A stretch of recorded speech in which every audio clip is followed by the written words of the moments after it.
भारत माता की, भारत माता की, छत्रपती शिवाजी महाराज की, धर्मवीर छत्रपती संभाजी महाराज की, जय भवानी, जय भवानी, जय जय जय जय जय भवानी, जय जय जय जय जय शिवाजी। हिंदवी स्वराज्याचे सरसंस्थापक छत्रपती शिवरायांना मानाचा मुजरा करतो। भारतीय राज्यघटनेचे शिल्पकार भारतरत्न डॉक्टर बाबासाहेब आंबेडकर यांना मानवंदना अर्पित करतो, ज्यांना खऱ्या अर्थानं क्रांतिगुरु मानलं जातं। ते क्रांतिगुरु लहुजी वस्ताद साळवे यांच्या चरणी नतमस्तक होतो। आणि आज मंचावर उपस्थित असलेले अखिल विश्वातील सर्वाधिक लोकप्रिय नेते आणि भारताचे यशस्वी प्रधानमंत्री आदरणीय नरेंद्र मोदीजी,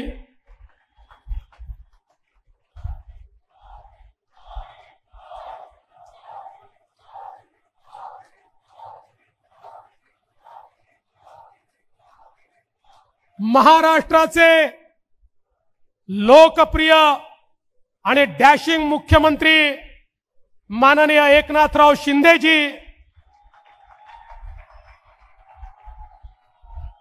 भारतातल्या रिपब्लिकन पक्षाचे राष्ट्रीय अध्यक्ष आदरणीय रामदास आठवलेजी,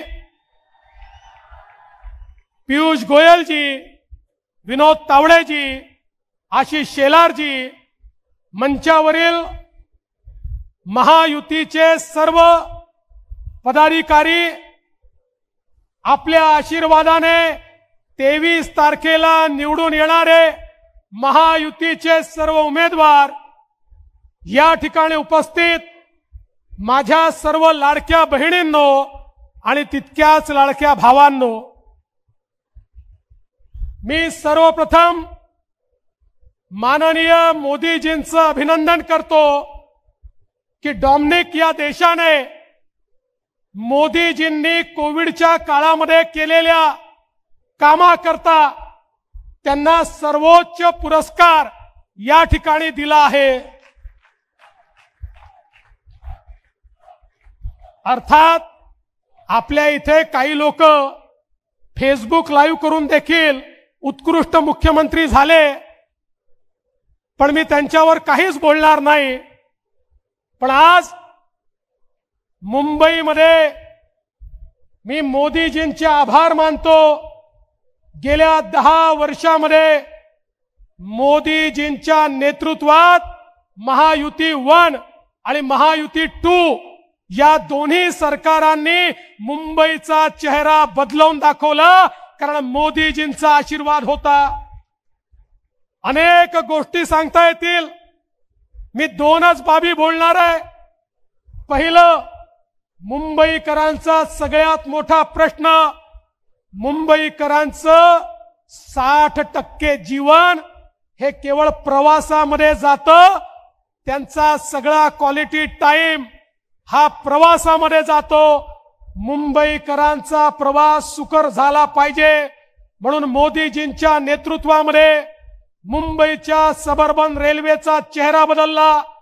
त्या ठिकाणी प्लॅटफॉर्म असतील, एस्केलेटर्स असतील, लिफ्ट असेल, पॅसेंजर सुविधा असेल, नवीन डब्बे असतील, नवीन ट्रेन असतील, त्याची फ्रिक्वेन्सी असेल, पूर्णपणे ही सबअर्बन रेल्वे बदलली।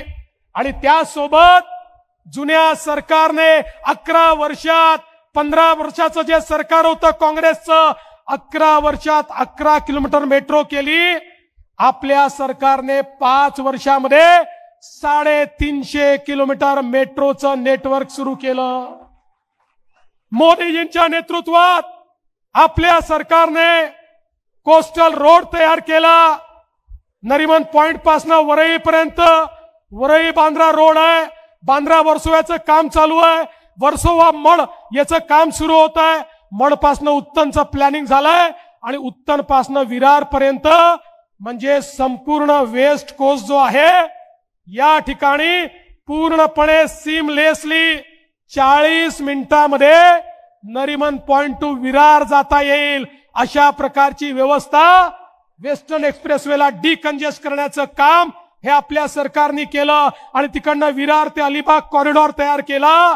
त्यामुळे एमएमआर रिजन मध्ये पूर्णपणे एक लूप तयार झाला आणि त्याला सगळ्यात महत्वाचं 22 किलोमीटरचा अटल सेतू याच्यामुळे मुंबई आणि नवी मुंबई जोडली गेली.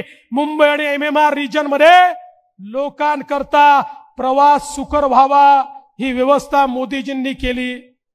दुसरं महत्वाचं मुंबईकरांचा प्रश्न घराचा.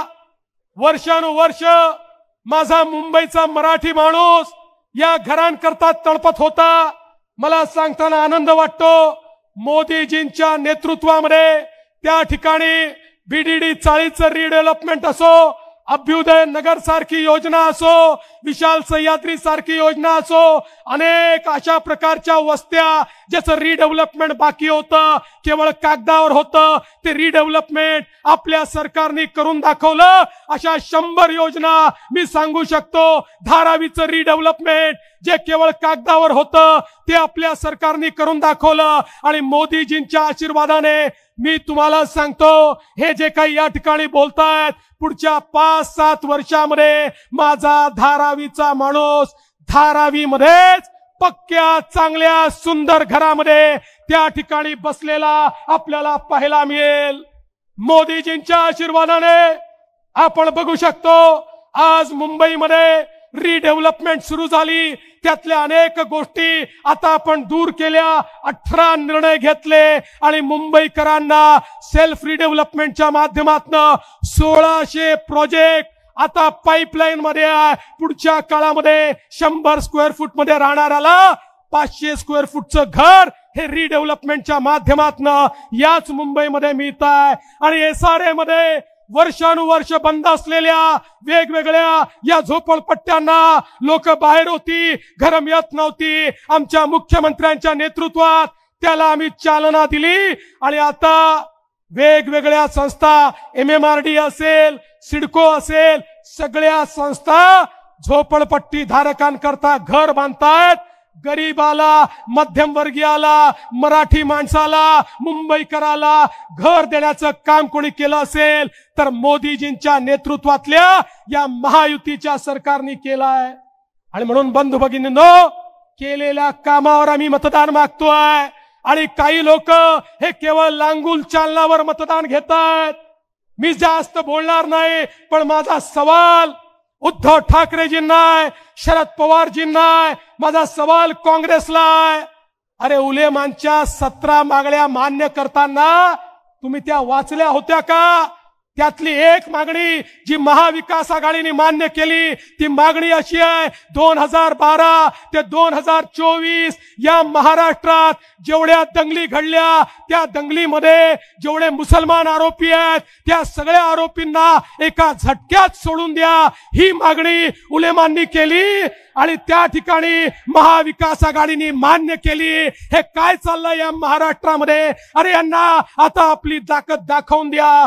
हे जर वोट जिहाद करणार असतील तर आता वोटांचं धर्मयुद्ध करण्याची वेळ आमच्यावर आलेली आहे आणि ती तुम्ही कराल हा विश्वास व्यक्त करतो. आणि म्हणून जिथे कमळ आहे तिथे कमळ, जिथे धनुष्यबाण आहे तिथे धनुष्यबाण आणि जिथे घड्याळ आहे तिथे घड्याळ आम्हाला मत द्या एवढीच विनंती करतो आणि माझं बोलणं संपवतो. धन्यवाद.